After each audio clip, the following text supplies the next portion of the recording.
if you start working at the Pelvic Institute, get ready because in the next 3 months, you're going to go through a massive breakup and life shift. And it's a thing. We call it the curse. Is it a curse though? Or a blessing? I always think it's a blessing. It's a blessing. Welcome to Pelvic POV with your hosts and doctors of physical therapy, Amanda Neary and Hannah Meyer. Hey, Pelvic Freaks. Welcome back to another episode of Pelvic POV. We're your freaks for us and we're freaks for your pelvis, baby. What's up?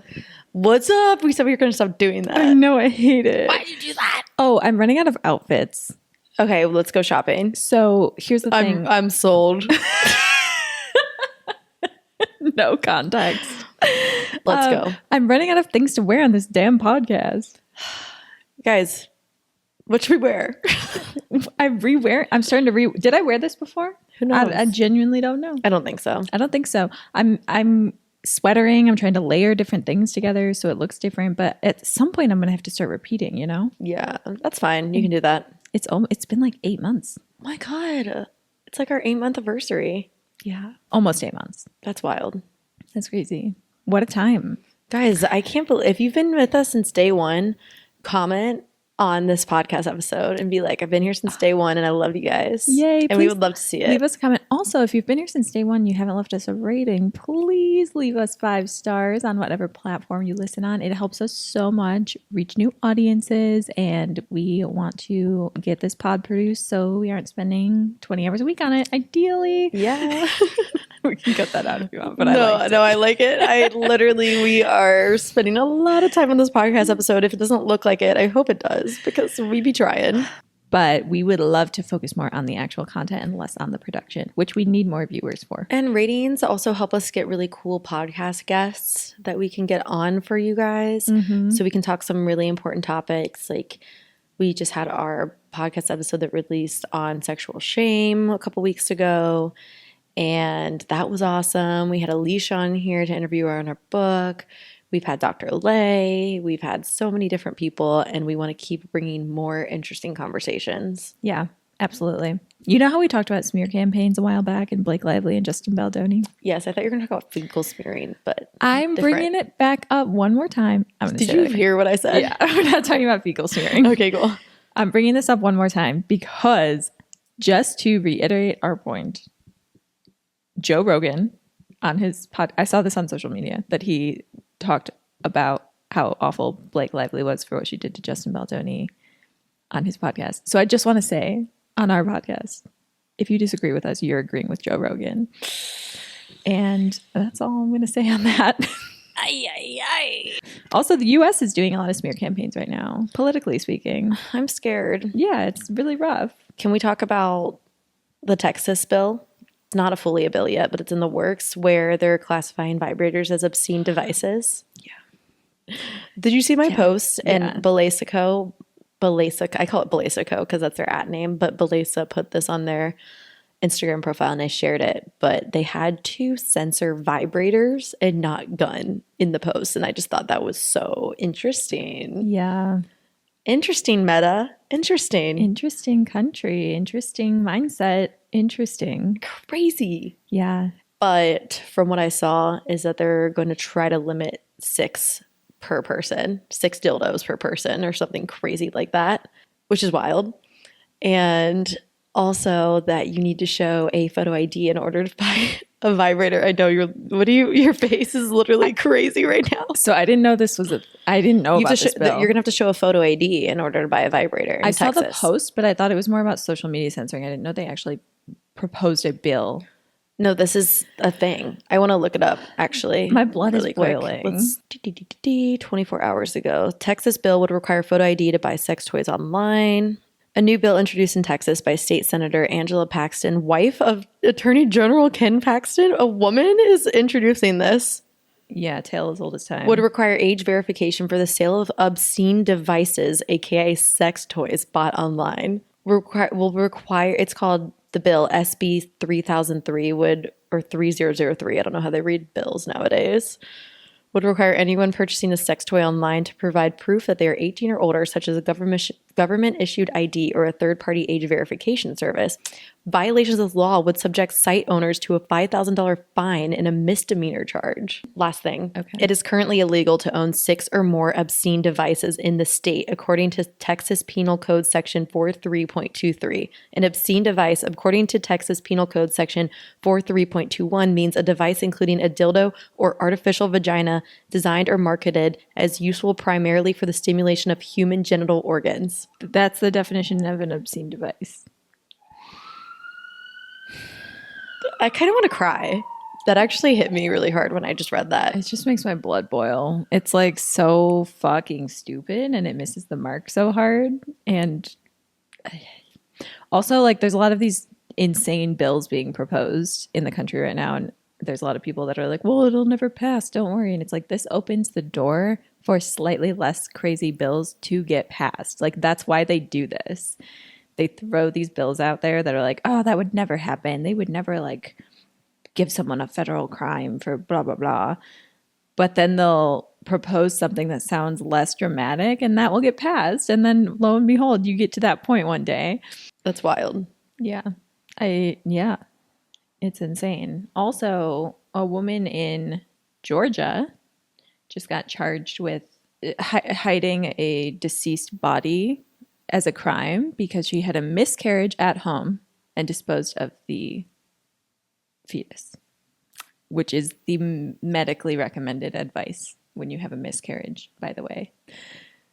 And now she's being charged with essentially like a murder crime. That's insane. It just makes me want to throw up. It's insane.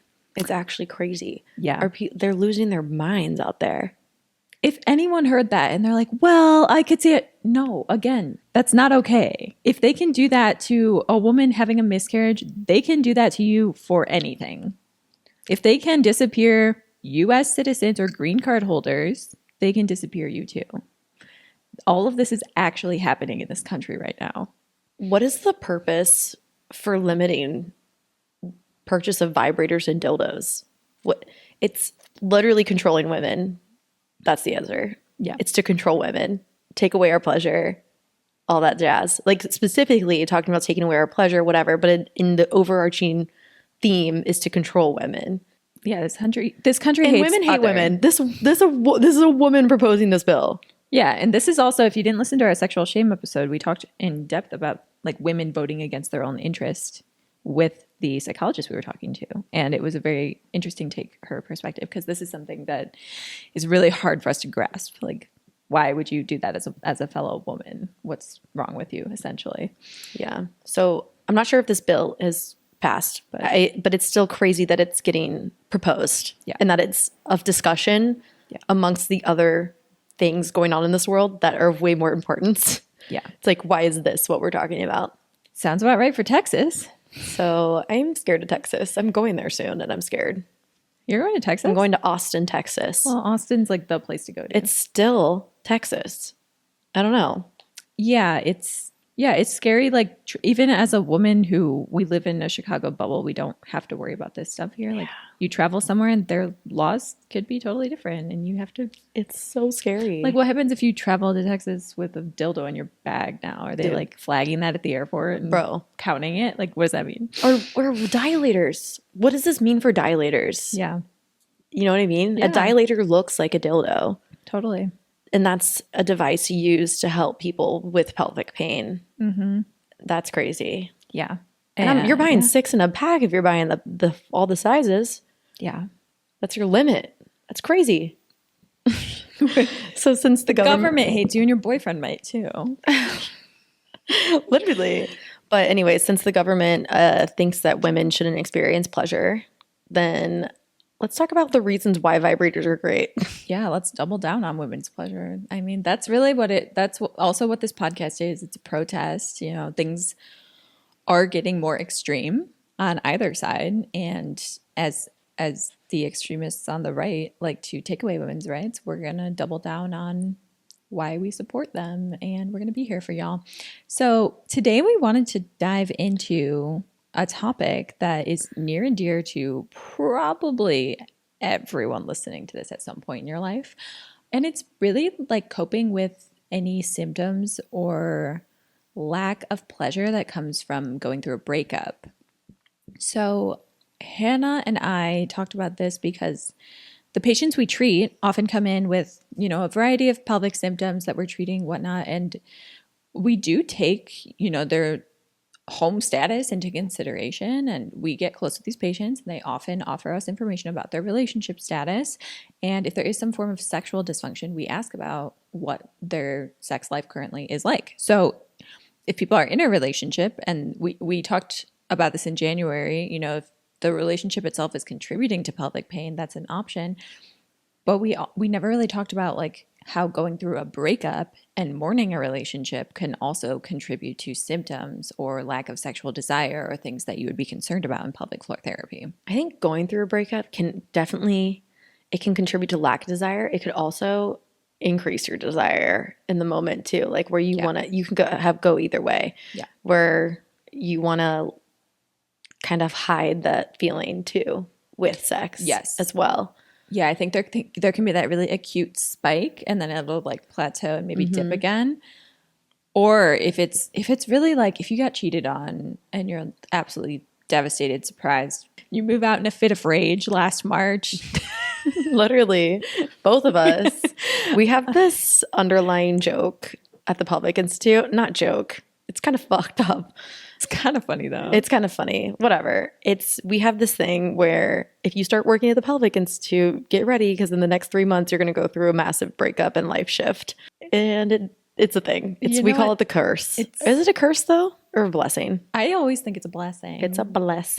It's a blessing. But everything at the Pelvic Institute is a blessing. A blessing.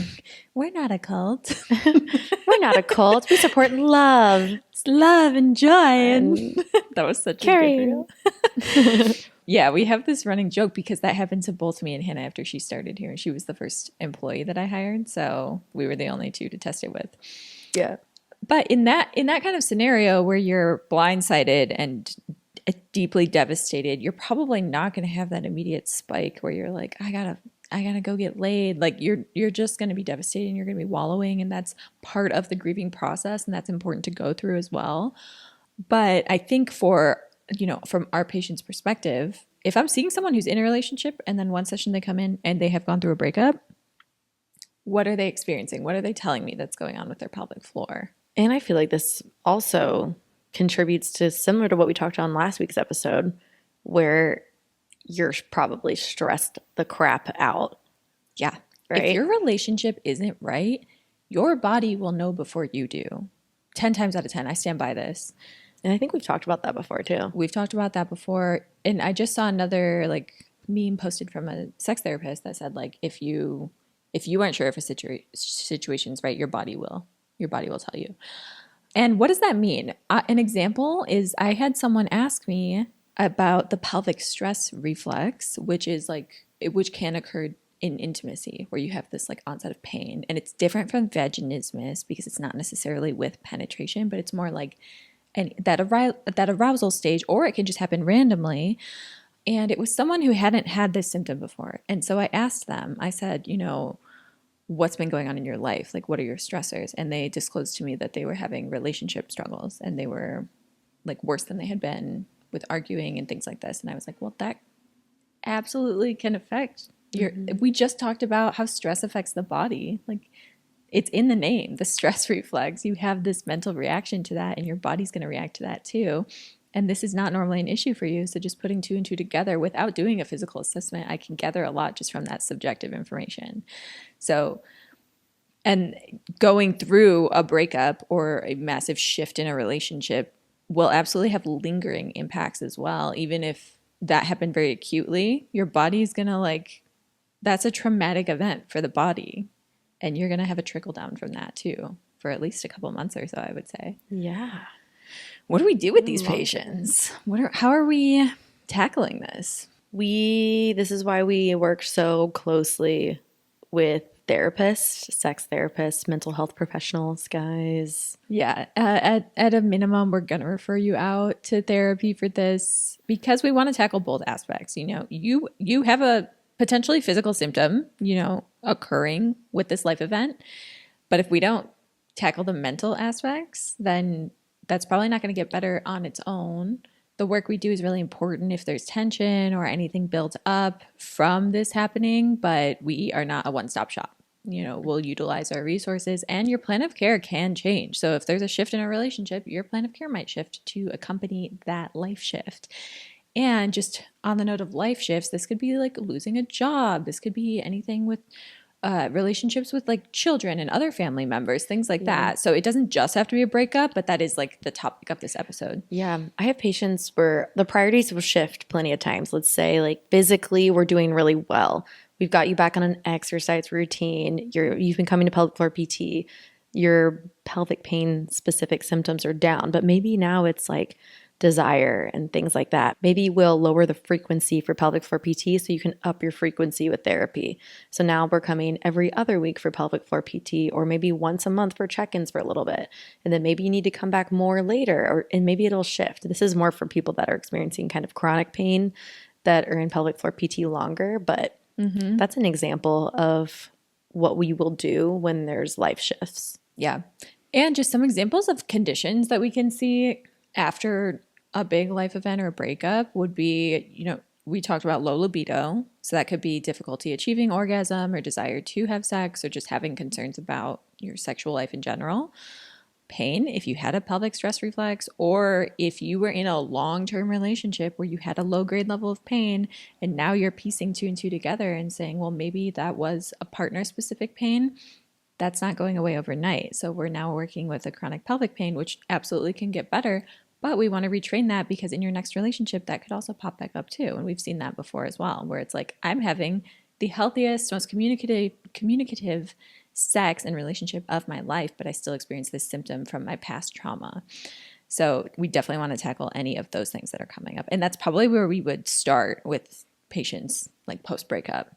So if we're seeing someone, post-breakup and they're struggling with any form of pelvic pain and anxiety, anticipation for any new sexual experiences going forward, what are we going to recommend for these patients? Again, we'll go through a few examples, but it's always case by case. We're always going to treat what we see and what a patient presents with. So this is just some general things that we'll maybe see with this population. And a lot of this is going to be alongside recommended therapy. We obviously can't make our patients go to therapy, but anyone going through a major life event, we're going to recommend therapy for them. And that mental piece is going to be really important too. But I would say if there's anxiety around libido, pain with sex, anything that might have been caused by this relationship or breakup, getting acquainted with your vagina and your pelvic floor is going to be really important. So if you're like scared to even touch yourself, I've talked to patients that are scared to masturbate post-breakup because they're like, I don't know if I'll be able to get there. I don't know if it'll be comfortable. You can start by just even using like a handheld mirror and just visualizing. Like the amount of people we see that have never looked at their own anatomy is much higher than you would think. Yeah. And so we have mirrors in our clinic. We can do it with patients. We can recommend it for patients just to be like, okay, this is a starting point. I don't have to use any form of touch. And if you talk to a sex therapist, they'll talk through some of these things as well in much more detail than even we will. And then if you want to add touch, you can start with, if you're like, I'm not ready to like touch myself with my fingers, you can use a device. You can use anything that just helps you feel more comfortable.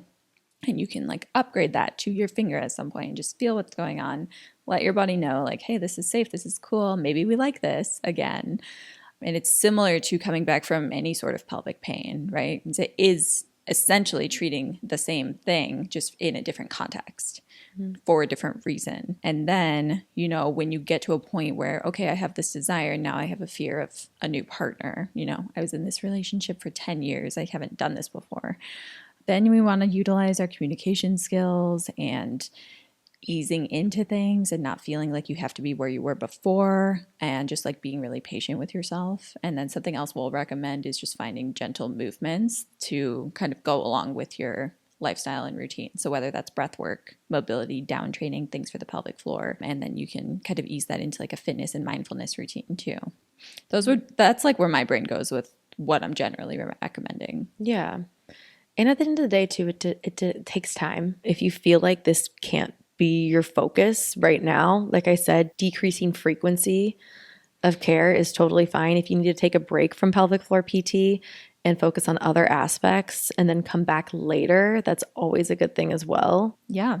And if you guys have an experience that you're like, oh, I kind of know what they're talking about, but maybe it was a little bit different, submit a story for us and we can address it on the podcast. If you're like, well, I didn't go through a breakup, but I experienced this after this happening.